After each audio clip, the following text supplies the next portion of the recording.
Well, hello there, beautiful. Thank you so much for joining me today and sticking with me through all of the Facebook technical issues. So I appreciate it. So today is day 3 of our Healthy Radiant Skin Day, and our topic today is sun care. So grab a comfy grab your favorite beverage, sit back, and one thing, we will be making our own tinted sunscreen today. So if you want to play along, go ahead and grab one of your favorite skin. I got a little flustered from the Facebook stuff. Let's start over again. So grab one of your favorite SPF moisturizer, sun care, and your main highlight, and we will get started. So why is sun care so important for us? Now, please remember to say hello, put your name in the chat, let me know where you're coming from. If you have any friends that you think would enjoy learning about this, please tag them or invite them. And causes of skin aging. So we've been over the last few days, we've gone over what the skin is, the functions of the skin, and how to make sure it's functioning properly so that we maintain optimal health, radiance, and we looked at, the second thing we looked at then was hydration, the importance of that, plumping up our cells, and then from hydration, we moved into our skincare practices that help to cleanse the skin so it can regenerate, helps to provide a barrier. Today is sun care.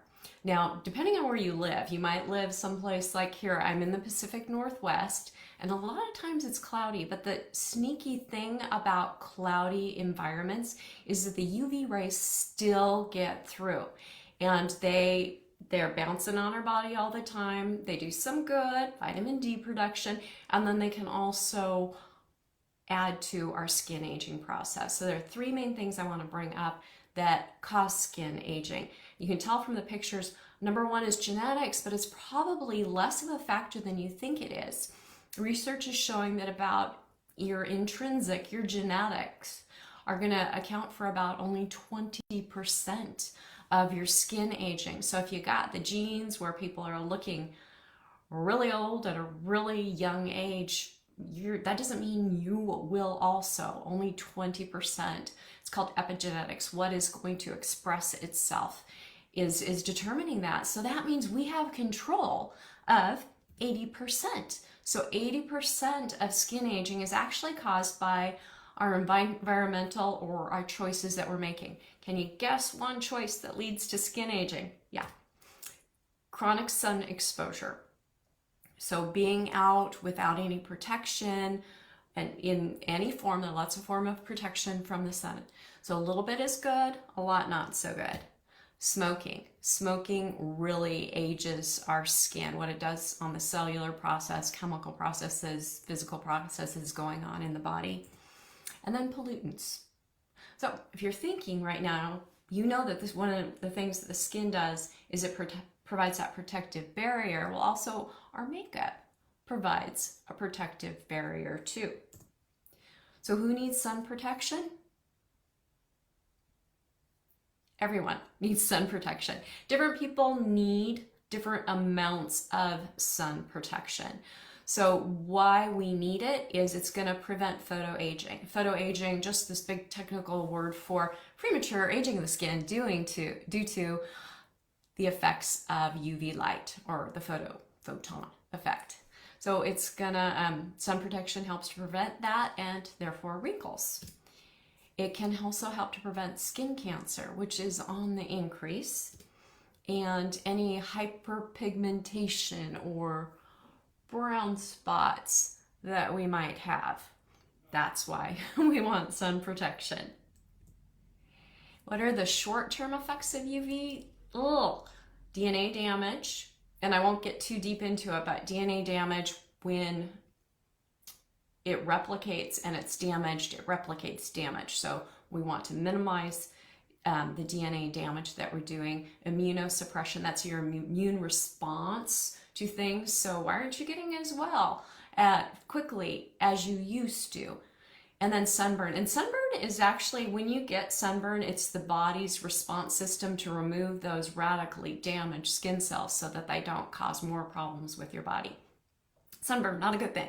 But the long-term effects, the thickening, epidermal thickening, so that's where people get like the leathery looking skin. Obviously skin cancers, pigment disorders, which we've already talked about, invisible signs of photoaging. So what are some of those symptoms of photoaging? Well, a picture's worth 1,000 words, as they say. So rough, uneven texture, thinning, fragile, or thickening, leathering, maybe a sallow-like complexion. Your capillaries are more visible, especially around the nose area, and rough skin, wrinkling, uneven skin texture, redness, blotchiness. You got it. Photoaging. Good or not so good? I'm going to go with the not so good. So what can you do about it? I thought this was kind of a cute cartoon. So what can you do about it? Well, we can use our sunscreen. But is that the only thing that we can do? It's not. We can also wear clothing that has UPF in it. Now, most clothing, it's a physical barrier. It's going to protect you, but there's UVA, B, and C rays. A, we don't really have to worry about. They're trapped by our upper atmosphere. B come down, and they can't go through glass, but clothing, no, not as hard. So UVB are going to get to your epidermis. So clothing that has an UPF factor is going to help filter that out. Now, UVA can go through the glass in your window. The clothing helps to stop it. But if there's no clothing in the area, it actually goes through the epidermis and into the dermis. So we can have some damage in that area. Shade. So wearing the nice shade hats or your the ballpark hats don't provide as much coverage as you would think. Nice shade hat is really good. Staying in the shade, opting for a shady spot when you're going out to a restaurant or under a tree when you're in the park. Shade is very helpful. So what does SPF mean? So we're talking sun care, sun screens. SPF is, can you guess? Sun protection factor. So how much does it help? It helps from that UVB, and remember the UVB is the one that can't go through glass, and it's going to block around 93%. So if you have an SPF 15, I don't have a 15 with me right now. My own personal input, SPF 15 is very small. If you have a lot of melanin in your skin, in other words, if you have a very dark complexion, melanin actually helps to block or filter out some of the UV rays. And so you could use, a person with a darker skin can use a less SPF. They still should use it though.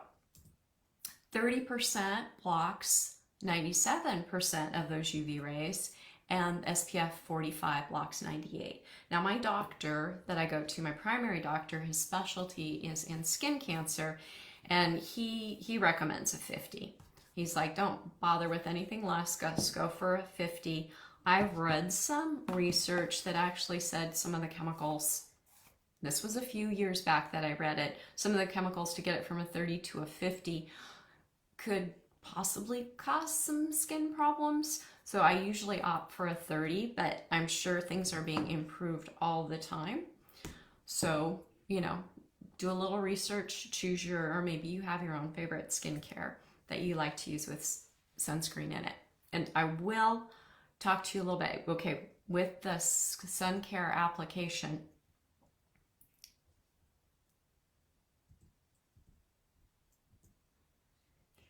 How much do we need most people don't use as much as they need. They use only 20 to 50% of what they need. So if you can imagine a small shot glass and your sunscreen going into that small shot glass, 1 ounce of it, that is what you would use for your whole body. Now for your face, you're going to use a nickel size amount. So do you use that much on a daily basis? And this is where my doctor told me to be very wary of foundations that say they have the SPF in it. Because in his research and his studies and his education, what he learned was that the amount that you would have to put on to get to that SPF level that your foundation or your makeup is advertising is way more than you would actually wear. Because especially with liquid foundations, if you can imagine all that liquid foundation that you're putting on your face, now add a nickel size amount more to it, that would be about how thick you would need to put it on. It's thicker than the average person would do. So my doctor recommended you do a separate SPF from your foundation. And then the idea is if you are outside, you would reapply that every 2 hours. So what's your coverage? Like I said, 20 to 50% shy is what the average people or person applies with their sunscreen. So how much protection are we going to have from our UVB? Well, SPF 15 now becomes a 3 to a 7. A 30 becomes a 10 to a 15. So you can see the amount that you use is important. So increase your amount and then maybe think about increasing your SPF level. So we've gotten to the DIY part. So let's go ahead and make our own tinted moisturizer. And during the summer, I use a really light, I'm not advertising any specific suntan or skincare SPF, but this is kind of tried and true, dermatologist recommended. So I'm gonna get my main highlight right there, and I'm using Sandy. And then I'm going to put in a nickel size amount. There's the light. Okay, a nickel size amount. And then I'm going to scoop up my foundation. And you guess, we're just going to mix it in. And if you had a little scoopula, that could be very helpful. So during the summertime, I really do not like to have a lot of layers on my skin. So I am combining my moisturizer with my SPF. And that just stops or eliminates one extra step that I need to take. And then I'm gonna go ahead and use my brush. I'm just gonna apply it. So nice light summer coverage. Just tap it in, stipple tap, stipple tap. And one thing, some of our sunscreens have some minerals in it that give a white sheen, and I prefer not to use them on my face. So I do look specifically for a face SPF that is specifically designed for the face so that it doesn't give me that white ghostly glow, because I don't find it very attractive. Anyway, okay. That is a knuckle size application. Get that onto my neck, also decolletage. And you could just put the untinted down to your decolletage if you would like. Oh, I've got a little peek through there.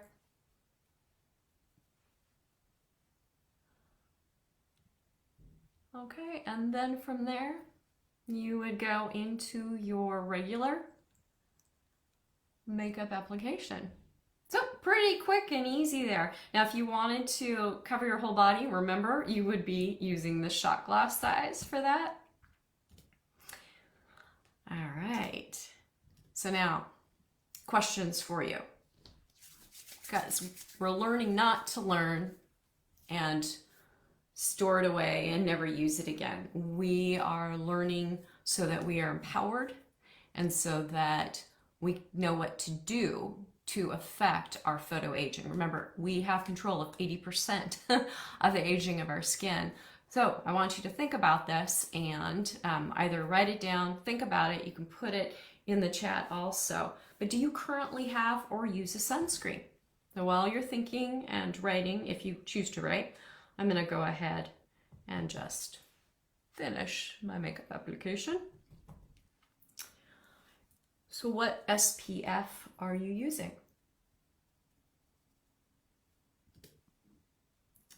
The next question, do you consistently wear sunscreen when you're outside?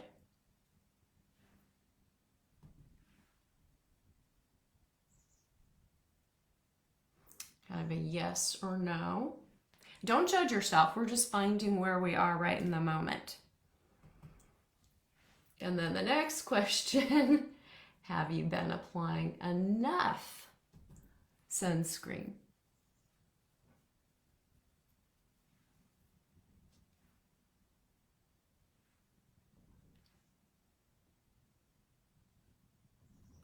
And probably the most important question is, what are you willing to do to prevent photoaging? So think about that, maybe jot it down. Please put it in the comments. I would love to know.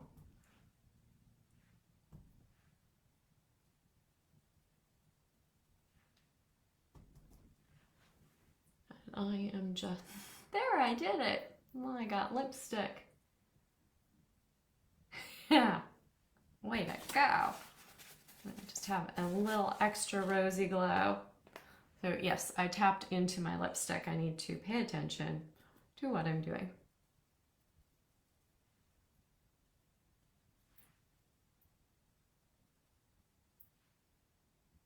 So will you be changing any of your practices based on what we just talked about?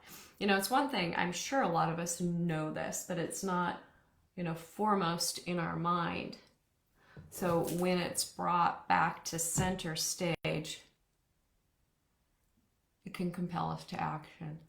And I know for a lot of us, we are right now entering into fall. The sun is going to be at a more shallow angle, so we're not going to be bombarded with as much UV rays. More of it's going to be filtered out because of the thickness of our atmosphere and the angle of the light. But it is still very, very important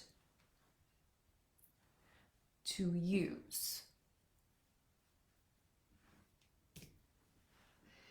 And as you're thinking about this, remember the fun little tracker we have with your sun's care. And so we should be applying that every day. Now, if you are outside a lot, I would say, you know, reapply it every couple of hours. And for that, I would just put it in my hand, or there are some lovely kind of misting sprays too. Make sure you have a firm base of foundation though first. Now, remember, I want you to apply these things. So information is powerful only when we use it to affect our actions. So as we move forward, pro-age revolution, we are aging, can't stop the clocks of time. We want to do everything within our power to impact the natural health and glow and beauty of our skin. So make sure you're doing your tracking, and I want to encourage you to do your tracking and to show up and to continue watching our series. We have a few more sessions coming up, and I am going to be giving a prize of a person's choice on Saturday during our final class. I'll be drawing a name, for one of these prizes. So they are the microfiber cloths that I demonstrated last night. We have the brush cleaning tile, because as you can imagine, it's important to clean your brushes, and that one's specifically for eye makeup so you don't muddy your colors as much. We have the setting spray, the brush cleaning spray, and then the blotting papers. And I look at myself right now and I'm glowing a little bit more than I usually do from that sunscreen. So I would probably want to use a blotting paper right now. You could also use a Kleenex on your face too, but the blotting papers were great at absorbing extra oil. So how do you win one of the prizes? Well, you stay involved. Answer the sun care questions. Let me know in the comments. Let everybody know in the comments what you're going to be doing. Remember, we're a nice private group in here where it's a safe place. We want to really build community. Complete your tracker each day. Let me know that you've completed it.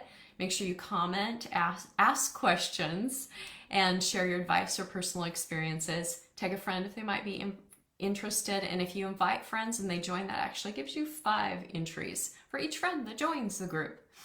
So anyway, those are some ways to win it. Our classes that are coming up, let me change this size. So Monday, Tuesday, Wednesday, we've completed those.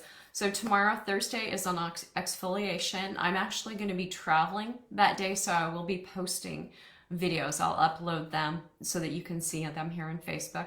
Friday, we're going to be talking about lymphatic massage, facial rolling. So if you do have a facial roller, you might want to grab it for our Friday class and you can roll along with me. And then Saturday will be our bonus day and the prize drawing. Oh, also on Friday, we will be doing the drawing for the Apple guessing game that's in the Facebook group. If you don't know what I'm talking about, just scroll down in the group and you will find it. So I look forward to seeing you in the future. I hope that you were able to learn something today. If you have an aha, please also put that in the comments. And I hope you have an absolutely wonderful day tomorrow.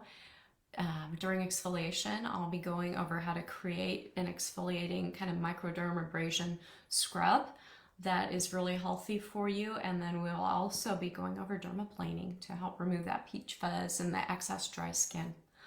All right, I will see you on Friday. I hope you have a good couple of days. Take care. Goodbye.